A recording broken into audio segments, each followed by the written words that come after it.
Justin, if there is a problem with the live feed, what do we need to do? Well, we can try to resolve it. Oh, sorry. Oh, Okay. wrong Justin, I'm sorry. We're good. Wayne Igaki just texted me, said he needs to be a panelist. Oh, sorry, I was doing the live. It's ready to go though. Okay. Okay, Okay. Roberta, it's ready.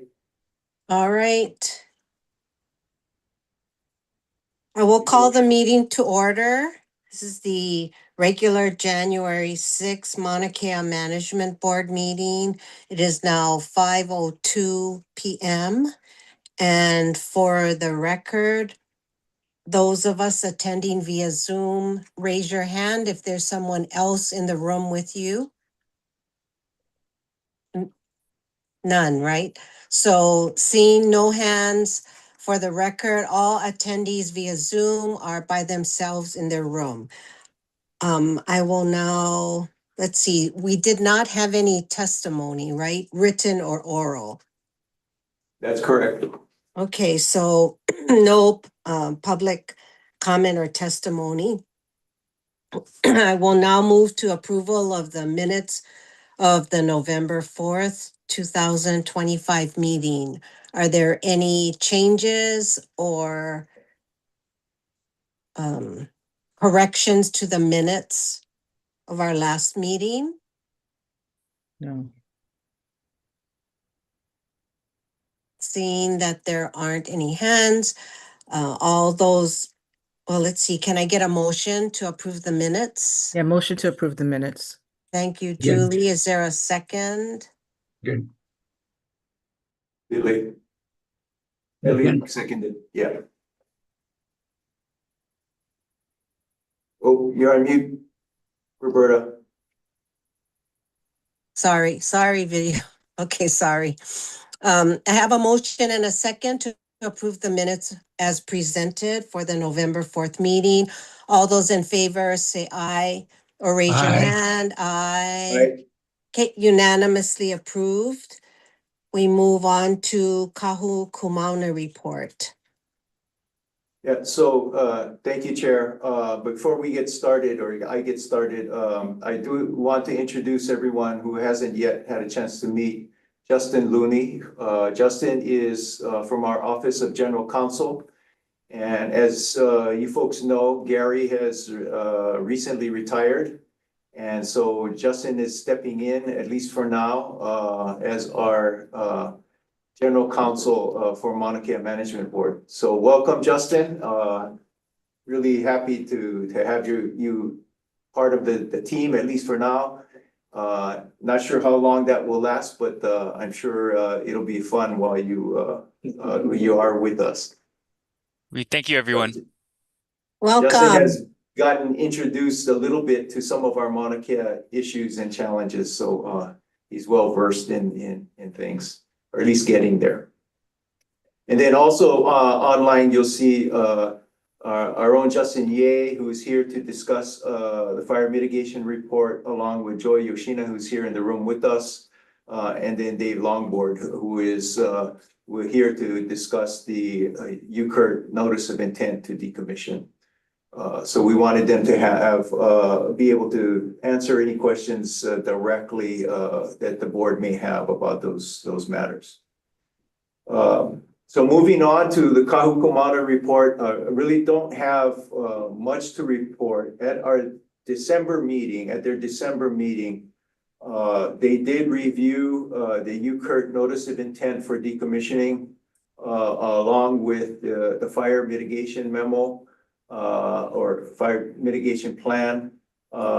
They had no corrections or recommendations to either of those. But other than that, I think we were all looking forward to just having a short meeting that month and enjoying the holidays. I know Shane was traveling. I'm not sure if he's back yet, but he was going to be going to Japan. So we wanted to keep the meeting short and brief. But they did review those two matters that you folks will be reviewing, and had no recommendations or changes to add to those.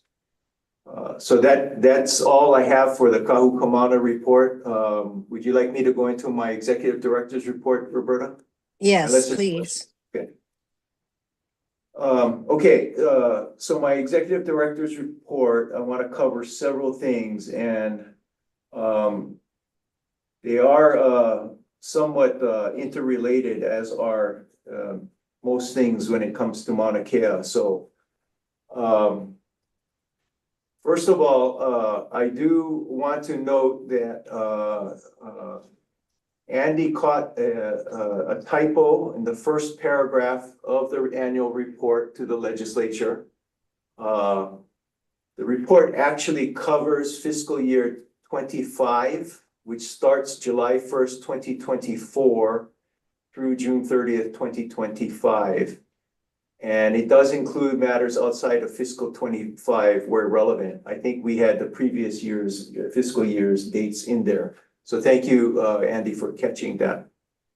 For those not completely familiar, or at least to re-familiarize yourself with the annual report, the University of Hawaii Maunakea Management is required under HRS 304A 2170 to submit an annual report on various matters, specifically matters covering in general Mauna Kea land activities, current and pending lease agreements and fees, the status of current and pending land, the status of current and pending administrative rules. 304A was put in place prior to UH adopting its administrative rules. And then the fourth item is to cover income and expenditures or Mauna Kea Lands Management Special Fund that the HRS 304A established. This is the fund that we could deposit TMT rent and commercial tour rent and other miscellaneous fees that we collect to cover stewardship activities and programs on the mountain. So those are the four things that we are required to report on. But in recent years, because of the transition with MK-SOA, we have expanded the report to cover more and more of the transition matters, as those are particularly interesting to and of importance to the legislature. So this management report or annual report, it covers items 5BA and 5C on the agenda. So I'm gonna actually talk about those separately since we have listed them separately on the agenda. But for now, under the report item itself, I'd like to update the board on the following items. Regarding subleases, as you folks know, in compliance with Act 255, UH was directed to halt all work on new MKO subleases, including a new EIS based on our 2022 master plan. Responsibility for new leases now lies with MK-SOA. UH has consistently been expressing our concerns regarding the timeline for completing a new EIS and for negotiating and issuing new leases to the MKOs with MK-SOA management and the board from the beginning. And most recently, these matters were discussed in a November 7th meeting between the regents and MK-SOA's permitted interaction groups. Those matters are concerns about the timeline for new EIS and leases were also emphasized in President Hensel's November 20th follow-up letter to MK-SOA, which was a follow-up to that November 7th meeting. There have been further meetings have also been held between UH and MK-SOA leadership to discuss the critical path for identifying a future framework for astronomy development. which MKSO is required to include or incorporate as part under Act 255. And we've also had discussions about our recently or TMT's recently announced willingness to consider relocating to the CSO site. Which obviously was also emphasized in Governor Green's October 20th fourth letter to TIO. So coming out of all of that, one outcome that we has come out of that, these discussions, which we report about in our annual report, is that today, our joint management committee that we have with MKSO was asked by the MKSO Permitted Interaction Group to begin to identify the issues and process required to initiate a comprehensive EIS covering astronomy and other existing uses on Mauna Kea. This is a positive step and is a requirement by MKSO that they must complete in order to issue new leases to observatories. So this is a recommendation that I had made coming out of all of these discussions that we've been having with them about the timeline issue that we have been discussing with you folks as well. And we've already begun, we meaning CMS has already begun looking at what would be required to begin that process and what are the issues that would have to be addressed in that process. So I think we're now that we have the request from MKSO to actually begin laying out that plan, that's a positive step. It doesn't get to lease negotiations directly, but because this is a required first step in order for MKSO to issue new leases, it's an important first step. So that's the update on subleases that I wanted to provide that we cover in most of that is covered in the report. It's the recent development that came up today was not. The second item I wanted to cover that is covered in the report has to do with TMT. TMT continues to conduct their due diligence on their Canary Islands option. I know they have sent a contingent there at least a couple of times to explore the feasibility and exactly what the Spanish government is offering and how that would work. As noted in our annual report to the legislature, on July 28th of last year, 2025, TIO requested a 3-month deferral of rent payments due to a lack of sustained access to the project site. So they have been making rent payments consistently since receiving the Supreme Court decision on the status of their CDP. And so that has been an important element to us funding our stewardship programs. So on July 28th, they requested a 3-month deferral of payment. And on October 30th, UH agreed to allow additional time for sublease rent payments until sustained continual project site access is achieved. And this is one of the issues that they listed as the reason for their requests. Our report to the legislature also notes that UH has also agreed with TIO that Think Fund payments intended to support their community benefits package during construction are not required at this time, given TIO's continued lack of access to the site. It was agreed that UH and TIO will continue discussions and negotiations regarding the specific details of next steps as permitted under the terms of the sublease and our understanding of their community benefits commitment. So all of this is now reported in our annual report to the legislature. It is also, has been noted in communications with MK so they are aware of it as well. We have not yet to date received any inquiries, about this particular matter, but, are prepared to discuss that, should that come up. We are preparing for discussions with DLNR on next steps, DLNR and NKSO on next steps, that we will need to take, regarding, the sublease and, think fund payments. So before I go on to, the other matters I listed in my executive director's report, let me stop there and just see if there's any questions about subleases or TMT. The rent and the think fund payments are part of the sublease of CUP.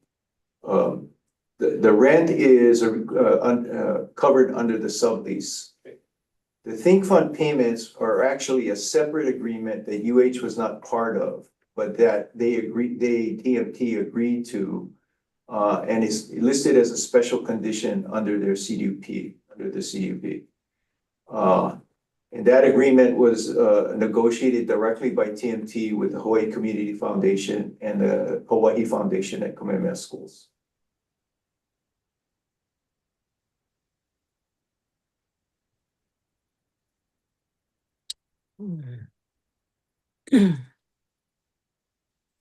Any other questions on those two matters before I go on? So I have a question, Greg. So UH has agreed, and so from what you're saying, there will be no rent payments starting again until there's resolution now, including the request to move to the CSO site then.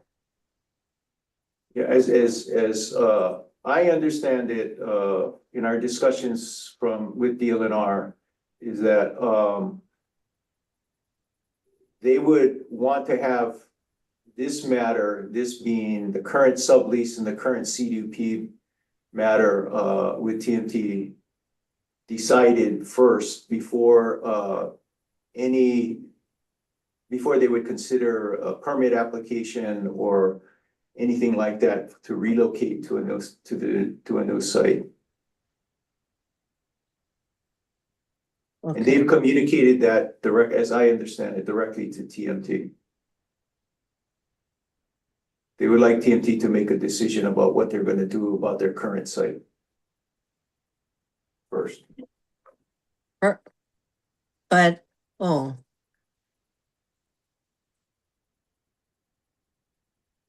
But well, I guess so, by asking about the CSO site, they're in essence continuing to potential locations then, the existing and the CSO? Well, I think the way to better understand their position, and I don't want to speak for them per se, Yeah, but I yeah, think they're reluctant to give up their current sublease and permit until they have some clarity on the feasibility of moving and what it will Okay, require. I got it. But then DLNR is saying, well, we don't want to decide unless you tell us what you're going to do. So we're kind of at a interesting crossroads then. Yeah, I would say that's accurate.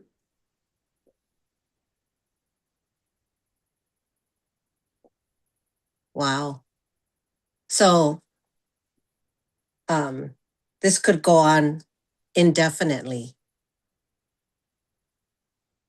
Long time, but Okay. longer than we have to. Well, but I guess from a reality standpoint, that means what funding had been received from TMT is not going to, I mean, you should just not rely on it because it's very, very unclear when it would even begin again.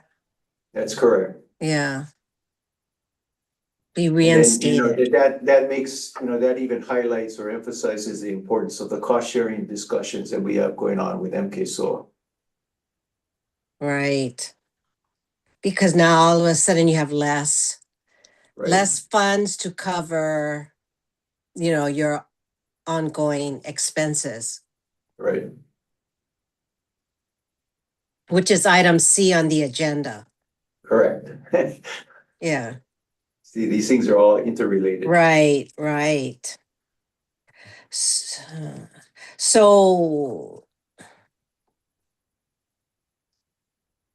so if you don't rely on it, how much, how long will existing funding cover expenses until you just have no more, you use it all up?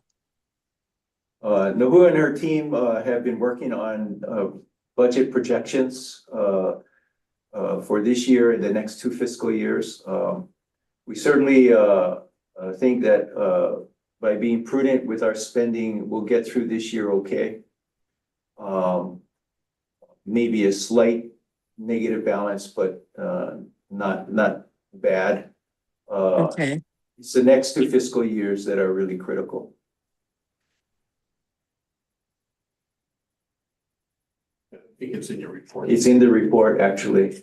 The projections are in the report.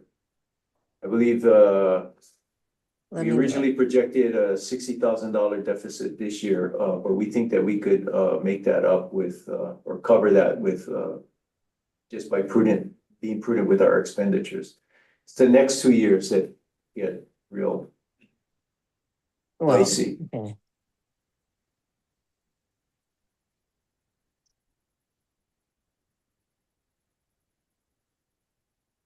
Page 16. Okay.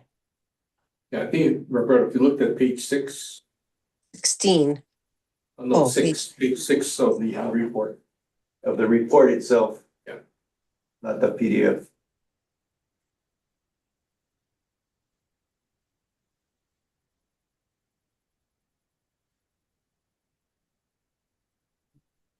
Anyway, I'm looking at the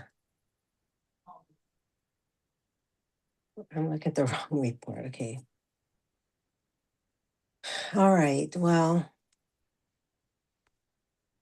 as they say, right, that's the reality of the funding right now.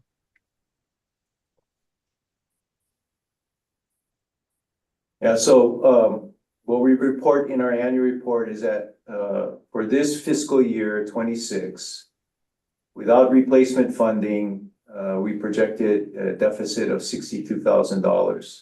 Like I said, we think that we can cover that with just by managing our expenses better.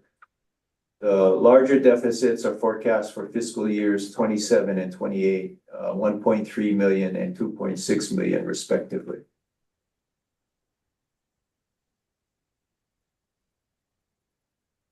Wow.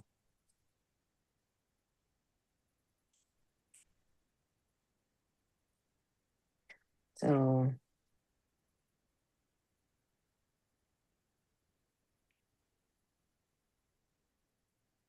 Well, if everything, if MK Soa is able to meet their deadlines, then they assume responsibility from July 2027, correct? That is what they're shooting for. Yeah. Yeah. Yeah.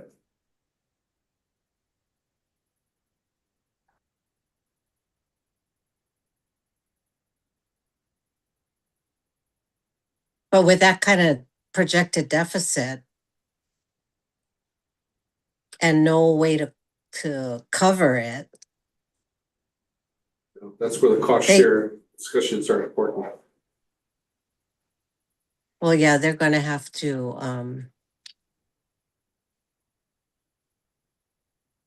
okay, so where are you with the cost sharing piece?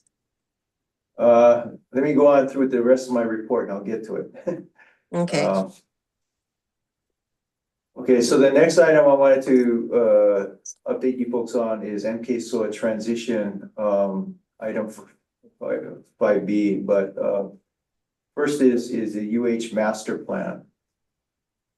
So as part of all the discussions that we've been having with MKSOA about the timeline issues and the critical path for, getting their plan done, establishing a framework for a future astronomy development as required by Act 255, for taking up this matter of TMT relocating to another site, et cetera. We've been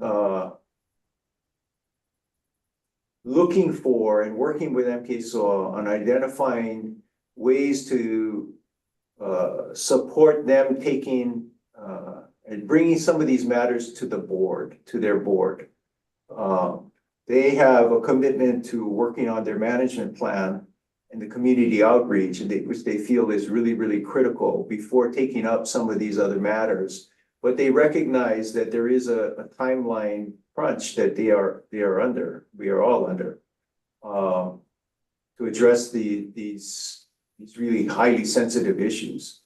And so we've been looking at ways that we can support them, initiating some of these, what I would call policy level discussions, that are critical to and needing to occur. So one of the suggestions, in addition to the suggestion about commencing with a comprehensive EIS, one of the suggestions I have also offered is to initiate a discussion on amending UH's master plan to allow the recycling of decommissioned sites for astronomy uses. Right now, our 2022 plan places limits on the recycling of sites for astronomy, including the CSO site where TMT has indicated an interest to relocate. These limits shape and inform what a future for astronomy footprint might look like under MKSOA. And it should be noted that Act 255 actually states that MKSOA may prioritize the reuse of decommissioned sites in determining the future framework for astronomy. So an amendment of our plan to allow the reuse of these decommissioned sites would align it with the intent of Act 255. Now, the next item I wanted to cover was MKSOA legislation, and these things kind of blend together. They are seeking several amendments to Act 255. I won't go into all of those here. We covered those in our report, and you'll see more about their amendments in their report. But relevant to the discussion of this idea of amending our master plan, one amendment MKSOA is seeking is to amend Act 255 to allow them to adopt UH's plans and administrative rules in the event that their plans and rules are not completed by the transition deadline. So as I noted, an amendment to our master plan would align our plan with the direction given MKSOA under Act 255. So it would be supportive of their plan development process. But it would also require engaging in a discussion about the future of astronomy and TMT. And the reason why it would require that is because an amendment to our plan would necessitate an MKSOA board approval for a variety of reasons, not the least of which is that they want to adopt their plans. And so it would really, serve as an action that would necessitate a public policy discussion, as I said, about the future of astronomy and TMT to commence. This is a idea that is being considered, and we still have to talk it through with the regents and the permitted interaction group. So none of this is in stone yet.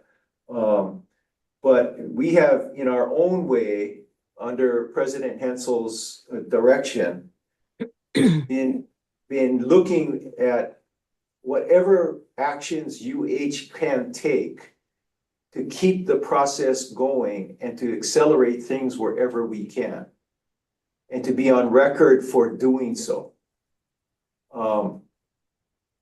There's no guarantee that amending our plan or even proceeding with an EIS is gonna make things go faster or whatever, or change MKSOA's board's final decision on some of these matters.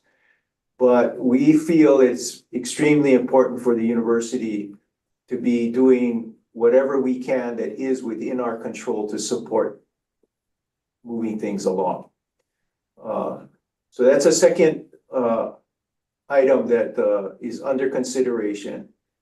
If a decision is made to do that, to seek to amend our master plan, that is an item that will come back to the Maunakea Management Board for your review and approval as well.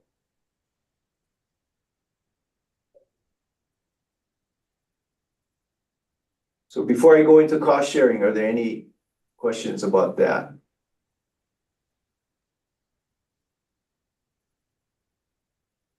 Sorry, Greg. So, I mean, that's a viable option, and I concur with the steps that are being taken to help keep things going and try to stay on course for the transition. Especially after we just had the discussion about the possible funding deficit for next year. So thank you. Thank you. What else? What does adoption actually look like? How much? Adoption of our plan. Yeah. How much modification do you have a feel? You can't just pick it up, right? It has to be. Really. Well, there is a concern about seeking legislative amendment to enable them, to allow them to adopt, because once you take a matter like that to the legislature, you open up the master plan to perhaps other changes. And so we do have a concern about that. I have been advocating for, my personal view is it doesn't require legislative amendment if they as a board wanted to adopt it by policy. I believe they could do that. But it would require the board taking certain actions, making approval. And if they're wanting to make any amendments in making that approval, they would have to make it at that time. But I think, in order to keep things as simple and as flowing as possible, it would be best to keep things as simple as possible. Do you think that Chair Komeiji is proposing this as a way to tell the board, MKSO board, that they have no choice but to do this? To adopt the UH master plan?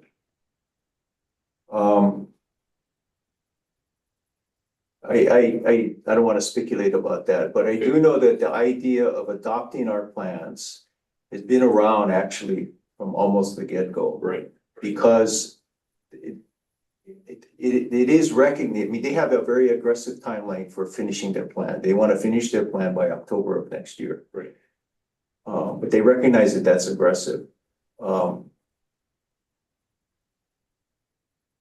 Because of how critical the timeline is, I think they've recognized, just for practical reasons, that in order for them to take over in 2028, not having their plan, they're going to have to adopt ours. I think it's a practical thing. Okay. And that includes, Julie, your favorite topic of the administrative rules too.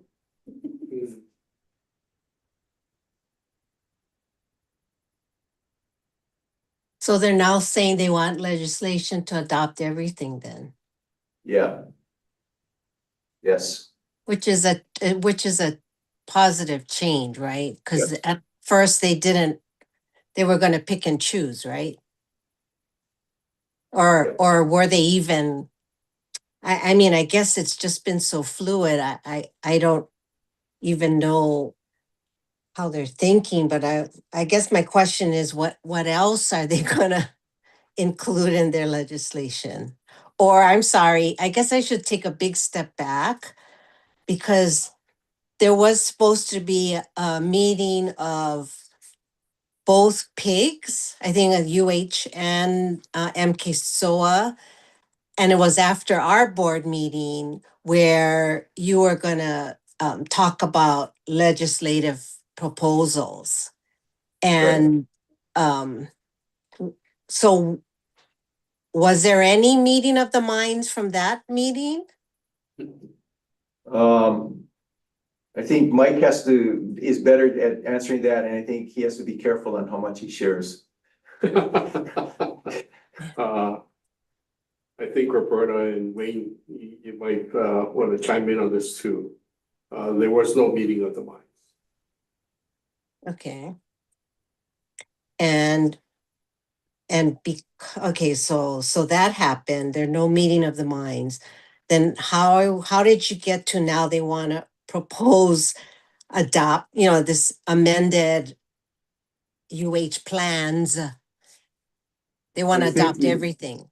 Yeah, I think they've come to the realization that they are running out of time, and I think when WAM met here at Hilo, the MKSO board did not have a very good reception during the meeting. And I think that is forcing them to realize that they have to speed up their processes and show performance. Okay. I think, Roberta, to answer your question from another angle, I think there's increased concern and pressure being expressed from various fronts. It's not just UH at this point about the timeline. You're right. I mean, frankly, it's the whole industry. You're not talking about TMT now. You're talking about everything on the mountain. Yeah. Is how I view it. All right. Yeah. And based on that, you don't have time. Yeah. So I guess the good thing is if they want to adopt everything, what else needs to be adjusted in the UH plans? If anything. Because I guess that should be included. If you're going to go to the legislature, it should be as comprehensive as possible so that you can, get as much done. I think if the timeline issue wasn't as critical as it is, I think that would make sense. But I think it's probably better to keep things as simple as possible at this point. Okay. But that's a good amendment to the master plan. I think that's a good step in the right direction. You give yourself more options, with the land as is, and yeah. And they probably agree with that too, I would think. I think there MKSOA. is widespread agreement or support for the idea that if you're gonna have astronomy, anything new should be developed on previously disturbed sites. Right. No new sites. All right. Any other questions? So who's proposing the legislative changes? Or who's gonna? Huh? They drafted, MKSO has a draft bill. that they're Okay. submitting. Have you seen it? Yeah. So Mike, Um, would you say that you and Wayne are okay with what they're going to be submitting? Haven't seen the revised draft bill, so I don't know. Oh, okay. That's right, I haven't seen the revised one either. Okay. So I don't know. Okay. But Thank you. verbally, they're saying that they are amenable to adopting or considering adoption of the UH master plan. Then I think it's a positive sign. Wayne, you have any thoughts? Yeah, it's a lot better than where they were a few months ago. I think that I still have concerns.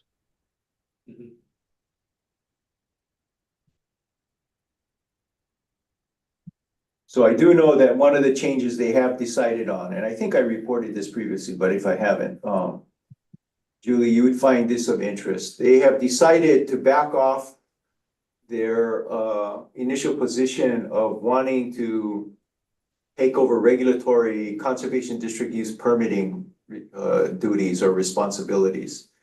After meeting with DLNR and Board Chair Chang specifically, they were convinced that all the controls that they want to have about decision-making on the mountain are gonna be embedded in them being the landowner, if you will. So as landowner, they will have final say on whether they would support a project that requires a new permit anyway. So they're gonna leave that with DLNR, the Conservation District Use Permitting part. It's That'll good make- to hear. I just don't see how that could have happened. Yeah, yeah. Okay, let me wrap Okay. up here. Cost sharing, real quick. So in our report I just shared with you, we talk about what our projected deficits are for this year and the next 2 fiscal years. So the discussions about cost sharing with MKSOA, have been ongoing. As part of the report that I sent, their annual report that I sent you folks, late to this afternoon, you will see in there what they're calling a transition plan or an org chart and a transition plan. They've developed a transition plan that they believe is central to their budget and how they want to approach cost sharing for the next 2.5 years. So it's in that report I sent you folks. And their plan is for transitioning people and assets, which must coincide with the development of their management plan and rules. So all these things have to take place in synchrony. Now, we have not, our team has not yet had a chance to review this transition plan because we only got their final report or the report that they submitted on Friday. So we had not had a chance to review it with them. But in the interim, before they assume all responsibilities, what they are proposing is to contract with CMS for all of the position and program costs that are currently covered by UH sources and TMT rent. So that would be extremely helpful, obviously, for us. They estimate that they would be ready to execute an agreement in May of 2026. Now, there are a myriad of details about the mechanics of how this would work. Given the agency to agency nature of the transaction and the agreement. You have 2 state agencies transferring funds. But we, on our side, CMS, we've already been working on identifying options of how this all would work with UH system, UH Hilo, and RCUH leadership. So we're prepared to sit down now that we understand their approach that they want to take and their rationale to get into the details of what would be required in an agreement. So this would be basically an agency to agency type agreement where they're contracting with UH for CMS services until such time that they're ready to take over.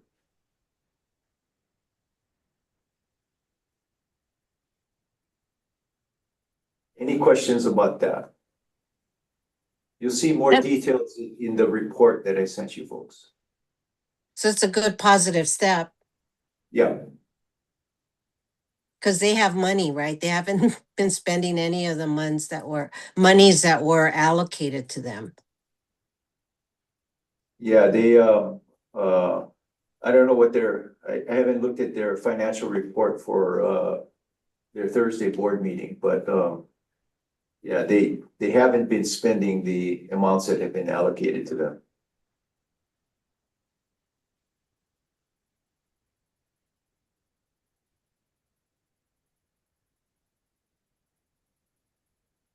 Any questions before we wrap up my ED report?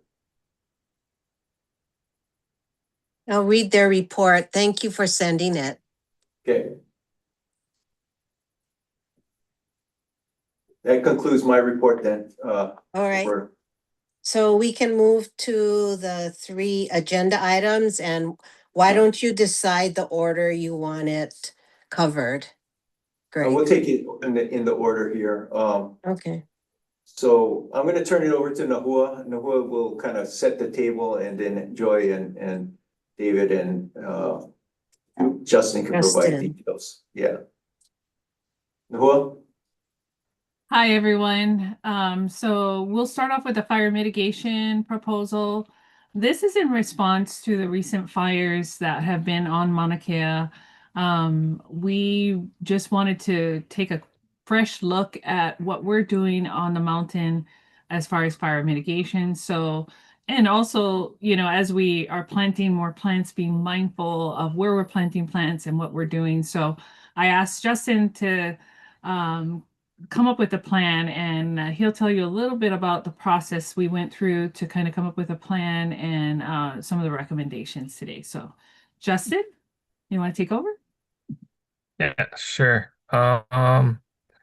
I have a short presentation on it. So, and Noah tasked me with this project. Trying to figure out how to share screen over there.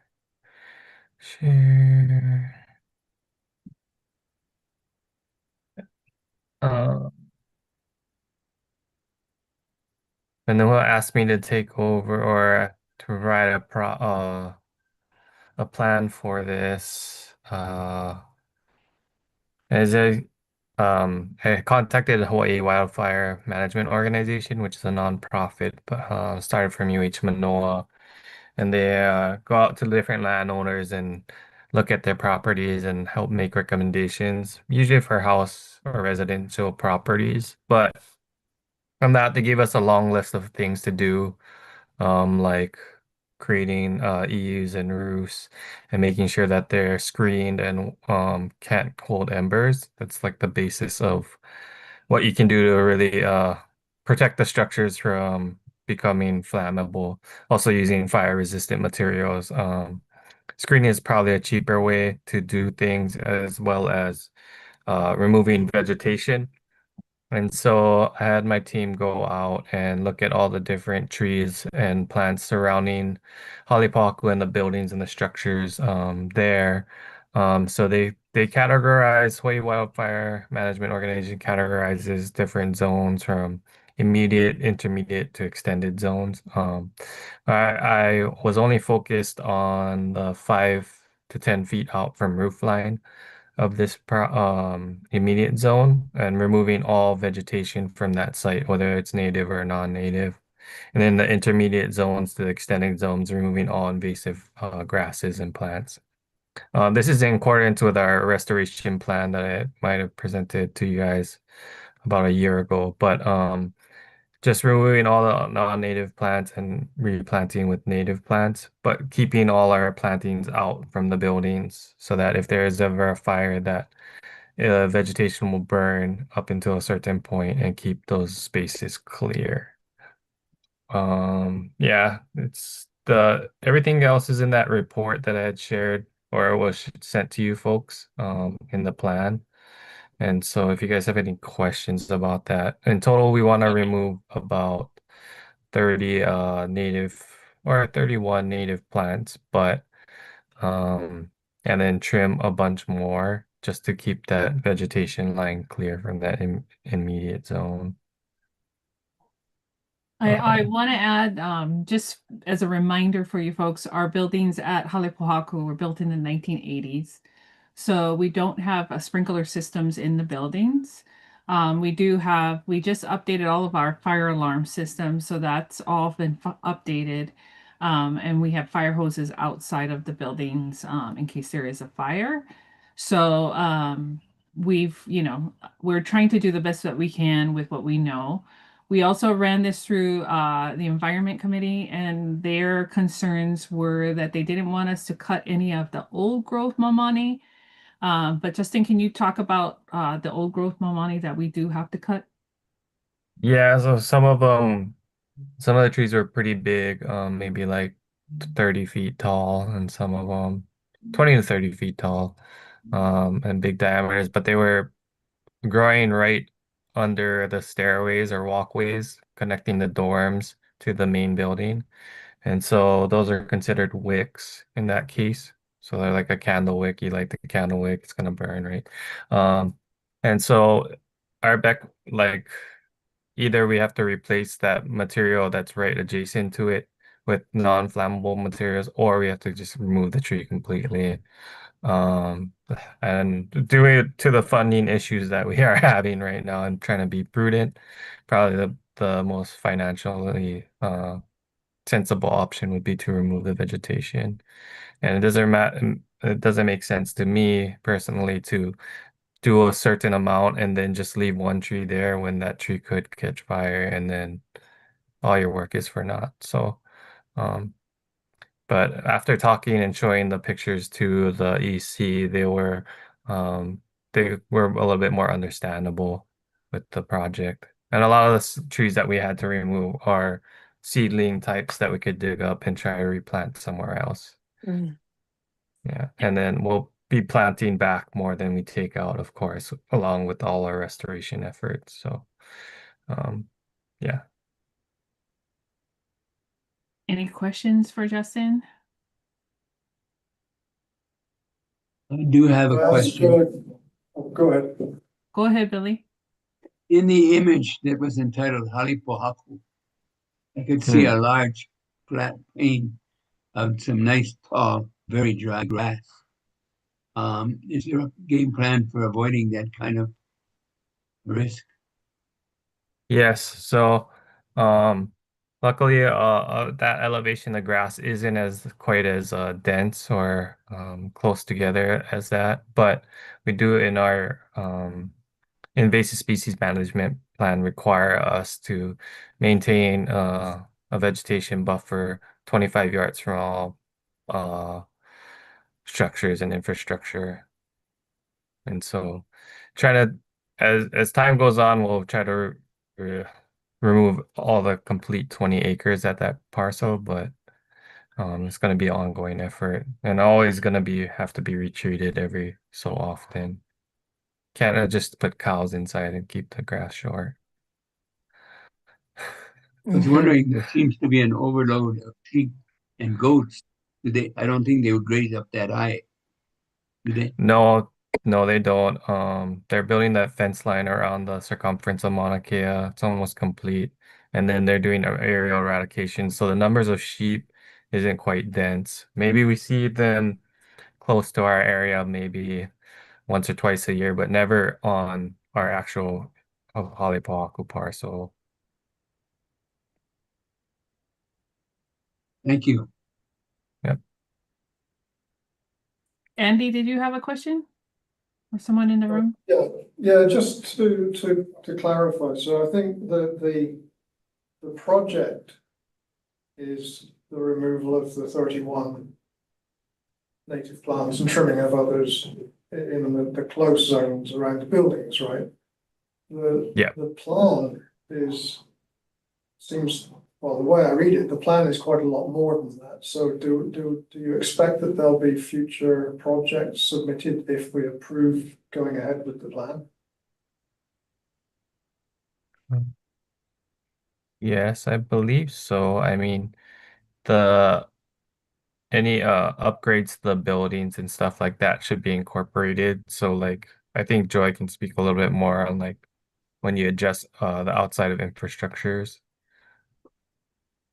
we're doing a lot that we can do without permits. There is stuff that we can do already. But the trees, all of the vegetation, we had kind of a specific, I guess, I don't know if I call them rules, but guidelines in our natural resources plan.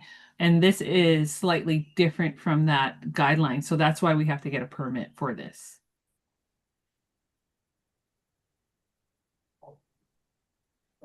But the Hopefully that outplanting program is separate, but it's partly how we mitigate the removal of stuff. Were you asking about the structural changes? No, Other- I'm more referring to, so I found it hard to separate the plan from the project, right? Yeah. That was the problem. So I think in the plans, there are things like, particularly in an intermediate zone. But it sounds like there's quite a lot of potentially invasive stuff, and that sounded like the sort of thing that might result in a project request again. So I was just interested in how this is gonna work. We can approve this project, which is fairly limited. But what happens next? If we approve the plan, does that implicitly say that we've approved any future projects or? Future projects, Joy, may require some kind of approval from DLNR, And in that OCCL. case, we So- would prepare Yeah. another application and come back Yeah. to the group. So like in this case, the site plan application is just for the vegetation removal, Yeah. because that is depending which definition OCCL, the governing authority, which definition they choose, it would require their approval for the vegetation removal, whether it's because they agree that the plant is hazardous or because they see it as a fire suppression, for fire suppression purposes, they would need to issue a permit. So depending what specific work we plan in the future, yes, if it's a land use as defined by the conservation district rules, then we would prepare another proposal and come back to the committees. For And instance, as on Nahua the said- oh, sorry, Joy, go ahead. as Nahua said, the structural work, that doesn't meet the land use definitions of OCCL. We think that it's just part of the allowed regular maintenance that we can do without a permit.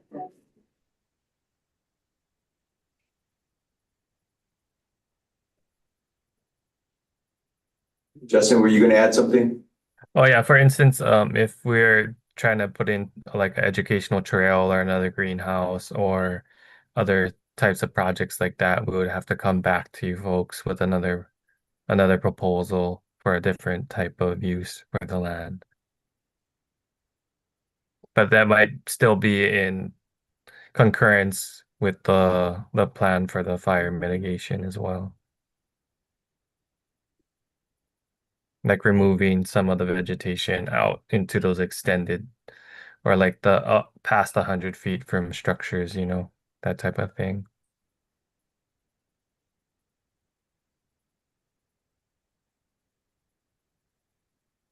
Any other questions?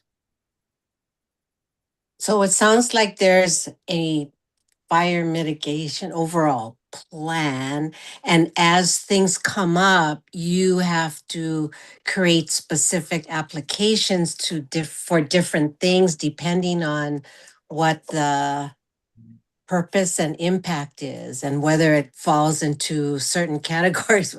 Wow, that's a lot of work to to figure out that you have the right approvals, right? So as it is now, what you're asking for is really Justin's request to remove the invasive species and plants so many feet from structures.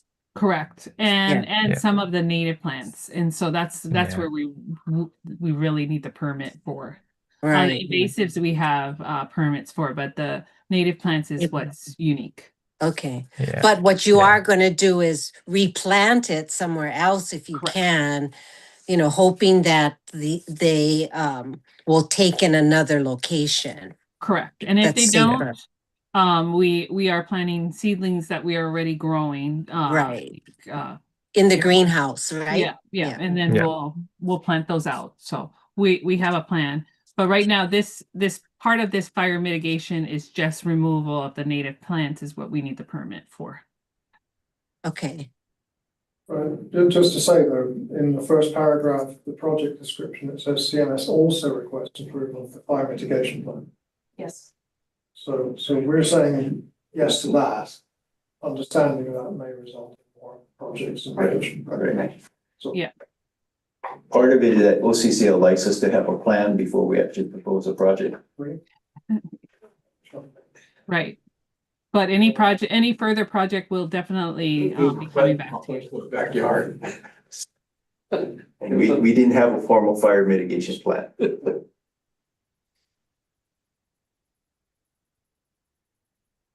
Any other questions? Nope. Welcome to the world of OCCL. Yeah. Well, I was gonna ask for a motion to approve the plan and application as submitted. Motion to approve the plan and submit as submitted. Is there a second? Second, Yes, I can- Billy, second or what? Second. Thank you, Billy. I have a motion and a second to approve the application and plan as submitted to the board. All in favor, say aye or raise your hand. Aye. Aye. Okay, unanimous approval. We can move on to the second item, which is Kurt, notice of intent for decommissioning. And I'm just going to go ahead and turn this over to David Longbor, who is from the Institute for Astronomy, to talk about this. Thank you. I'll keep this brief and take questions if you have any. This is, as you know, the very first step in the decommissioning process is a formal notice of intent to decommission. Kurt, I think most of you know, is one of the older telescopes on the mountain. It was built by the UK, operated by them until about 10 years ago, at which point they ended operations on Maunakea, transferred the telescope, surrendered their sublease and transferred the telescope back to UH. UH has been operating for the last several years. It is still doing good science. Our plan is to complete the survey work that is being done right now with funding from the U.S. Naval Observatory, assuming that their funding continues through the end of that survey project in a couple of years. We would wrap that up and at that point shut down operations. We're beginning now the process of the planning and permitting work, working with our facilities folks to hire consultant to kind of manage that whole process and draw on some of the work done and lessons learned from the 2 decommissionings that have been done so far, and we'll work closely with CMS on all of that. But that's kind of where we are. It's a little bittersweet. I know Andy has some history with Kurt, as a great many people on the mountain do. But it is at a point, if you look at the decommissioning plan, it sort of takes running out of money as a signal that it's time to go. And Kurt has not run out of money, but it has run on pretty tight budgets for a long time now. And the kinds of science ideas that come forward for what could be next after what's being done now all come with substantial price tags attached. And that's not a road that we're seeking to go down at a time that we need to, remove additional telescopes from the mountain. Kurt is sort of the natural next one in line. So we are making that decision to start that process now. With that, I'd take any questions.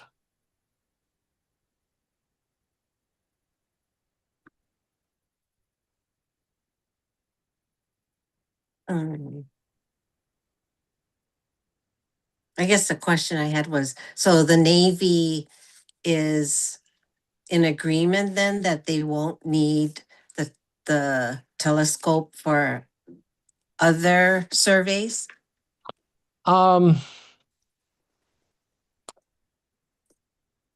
We shared with them, we shared our thinking with them, and we've been in close touch with them. They've had a fair amount of personnel turnover at the Naval Observatory.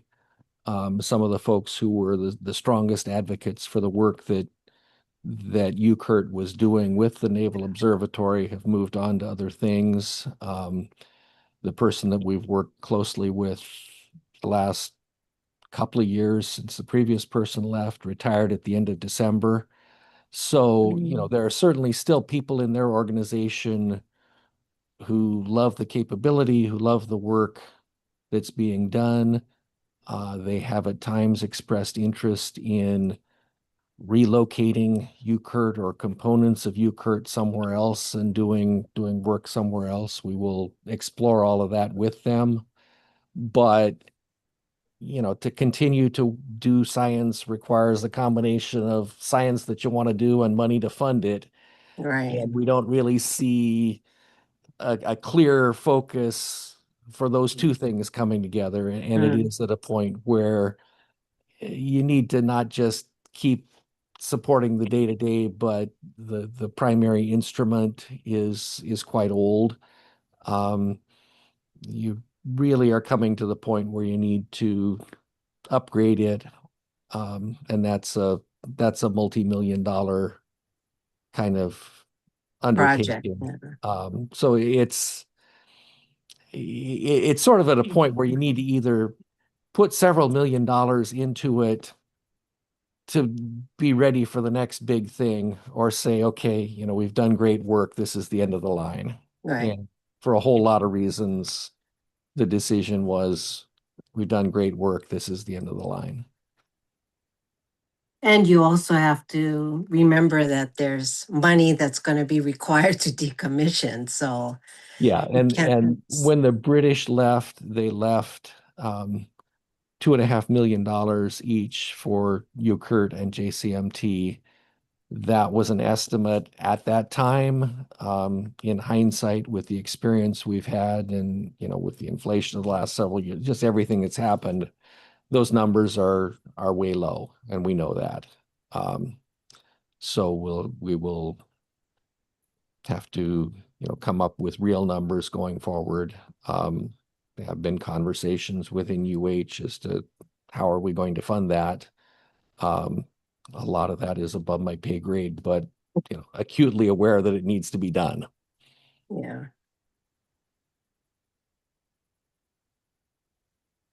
Thank you. Thank you. Anyone have any other questions? No? Okay, hold on. I don't think this requires a Yeah. formal vote, but it does just require us to acknowledge in the minutes that you guys have received the notice of intent. Okay, yeah, so we don't have to approve it. We just have to so in other words, we have been put on notice that this is the intent of UKERT moving forward. So Correct. I think we've done that. Thank you, David, for the presentation. Thanks, David. Okay. Our next agenda item is the Subaru environmental monitoring. So Subaru Telescope is requesting to replace existing monitoring instruments with upgraded units, including a fog monitor, camera, ice monitor, and wind gauge. This is a concurrence request and informational only. Joy, did you want to talk a little bit more about it? I think that basically covers it, what Nicola just said. So, Subaru is just looking to upgrade their instruments, one of which is an analog wind gauge. It actually freezes over and they're looking to replace it with, an ultrasonic, anemometer. They'll put that on top of their dome. So the 4 instruments that they're looking to replace or upgrade are all contained on the building. There are no impacts to any resources nearby, cultural, natural, geological, etc. And it is anticipated to have negligible impact, actually. And so we are submitting this as a concurrence request, which isn't actually a permit approval from OCCL, but it's basically a notification to them, and they would respond with the correspondence, essentially saying that they agree and for the project to proceed. Right. And the purpose of all this is to do environmental monitoring so that Subaru can go to or can continue with remote operations so that they don't need someone on site to actually close the dome, you know, to look outside and see ice, and then close the dome. This allows them to work from their base here or I guess anywhere actually, and control the facility. So, even though this is for information only, if there are any questions or issues you would like us to raise with Subaru, now would be the time to let us know. We can follow up with them. This project also, I should note, it was presented to the Environment Committee last month. And one of the members there asked with the anemometer, since it does emit radio frequencies, could it possibly affect any of the native bats? And the native Hawaiian hoary bat, as you know, is a federally endangered species. The summit area is, we do not have any documented sightings of bats up there. It's also not really good habitat for the bats to be feeding or roosting. But we did look further into it, and Subaru has responded that their this particular gauge that they want to install, it seems to operate at a much lower frequency than what the bats use.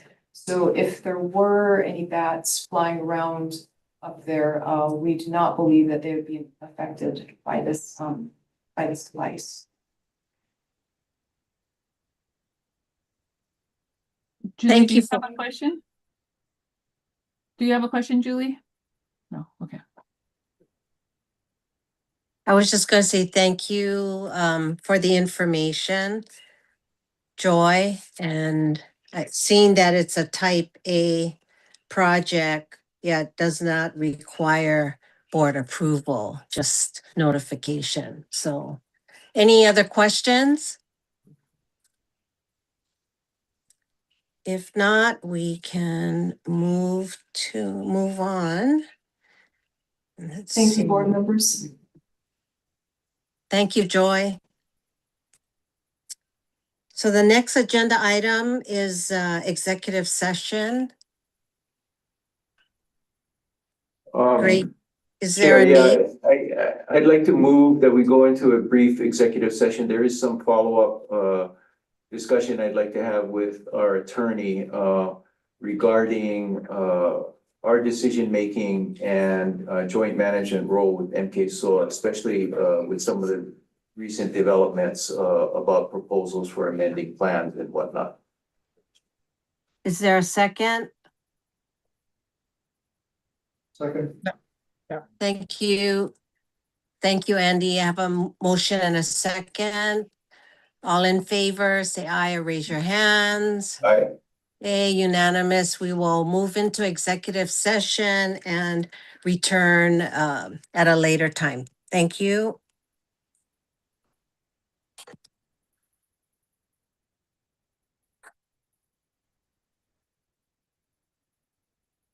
Thank you for catching that, Andy. the dates. I mean, first trivial or not, has it already gone in?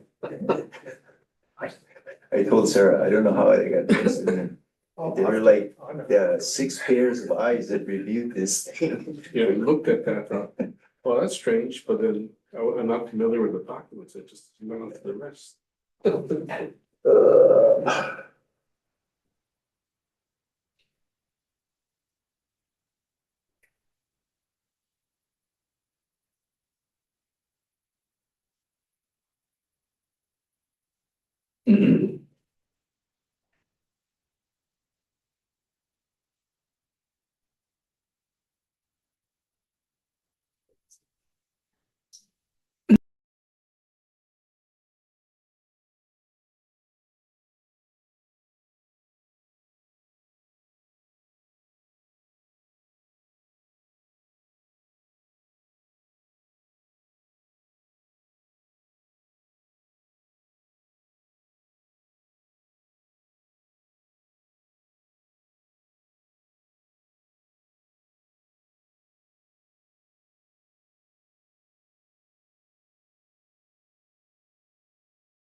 I think I've asked you that before, but is that generally true that NSF would probably want to take a hard look at accepting permit?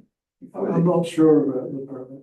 I would think any government or agency would be curious before they sign off on it. Yeah, Oh, sure. Yeah, it wouldn't be. I mean, it baffles me that just by law, they can say, okay, you're it now. I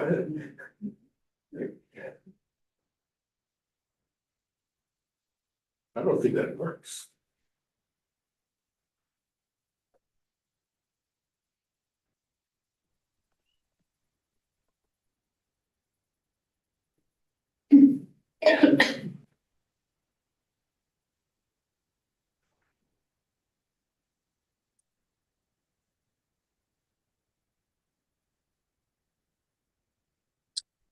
Okay, we have everybody back, right?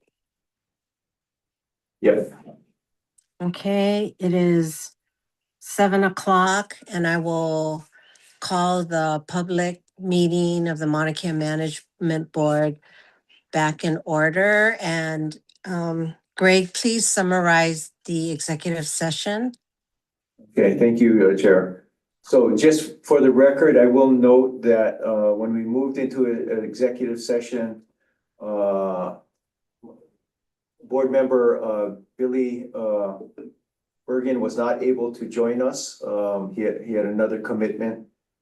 So we still did have a quorum, but I just wanted to make sure that was noted for the record. During executive session, we had an opportunity to discuss various issues related to matters that this board approves and has reviewed in the past and upcoming as a result of the transition with MK SOA. We also had a chance to review items regarding or issues regarding some of the key issues I covered in my executive report, particularly the timeline concerns. We have had concerns around lease negotiations, future lease negotiations, and cost sharing. So got some guidance from our general counsel. No decisions were made, no recommendations were made, no votes were taken, no actions taken during executive session. Thank you for the summary. And before I forget, all of the people attending by Zoom, raise your hand if there's anyone else in the room. Seeing no hands, for the record, all Zoom attendees are by themselves. All right, thank you, Greg, for the summary. Move on to announcements. Do you or Nahua have any announcements? I do not. Noah, do you have anything more? Nope, I don't have any announcements. Okay, then the announcement I have is our next public meeting will be held on Tuesday, February 3rd at 5 o'clock. It is now 7:02, no, 7:03. And I will adjourn the meeting. Thank you everyone for attending and have a good rest of the evening. Aloha. Happy New